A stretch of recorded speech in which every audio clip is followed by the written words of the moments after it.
আমি আপনাকে সুন্নিয়ত বলি কাকে বলে। হযরতে মুআজ আমার নবীর সাথে একটা সওয়ারের মধ্যে পিছনে বসা, ঘা গেছে। আমার নবী বললেন ইয়া মুআজ। হযরতে মুআজ বলার দরকার ছিল না ইয়া রাসূলুল্লাহ, হ্যাঁ বলেন, কিন্তু এটা বলে নাই।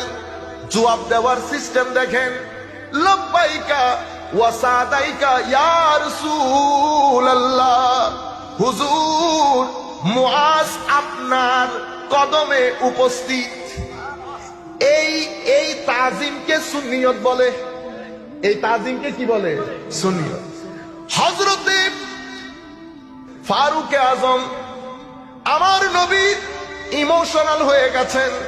আমার নবীর এলমের সমুদ্রের মধ্যে তরঙ্গ তৈরি হলো।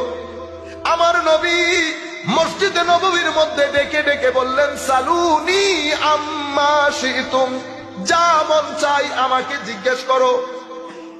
ফজর, জোহর, আসর, সূর্য অস্ত চলে গেছে। সারাদিন আমার নবী মসজিদে নববীর মধ্যে দাঁড়িয়ে দাঁড়িয়ে সাহাবায়ে কেরামের প্রশ্নের উত্তর দিয়েছে। এমন অবস্থায় ফারুক আজমের মতো জলিলুল কদর সাহাবী আমার নবীর হাঁটুর সাথে হাঁটু লাগিয়ে বললেন বিআবি আনতা ওয়া উম্মি ইয়া রাসূলুল্লাহ। হুজুর, প্রশ্নের কোনো উত্তরের দরকার নাই, বেলা উত্তর বলছি। তার আগে বলতেছে হুজুর, ফারুকের মা বাবা আপনার কদমে কুরবান।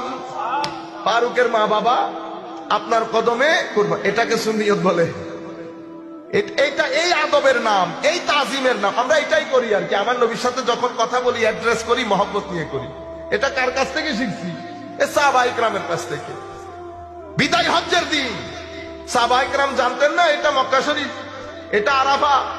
আমার নবী জিজ্ঞেস করেছে জাননি আজকে কোন দিন?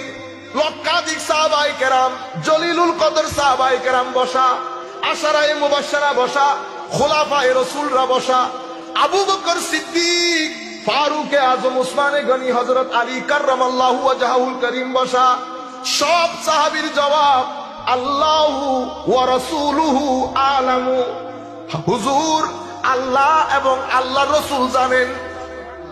আপনি হইলে আজকে বলতেন শিরিক হয়ে গেছে। দুইজন একসাথে বলছি, দুইজন একসাথে বলছি। এই আল্লাহ আল্লাহ রাসূল আলামু বলা এটা সুন্নিয়ত, এর বাইরে কিছু না। সুন্নিয়ত কোন আমলের নাম না।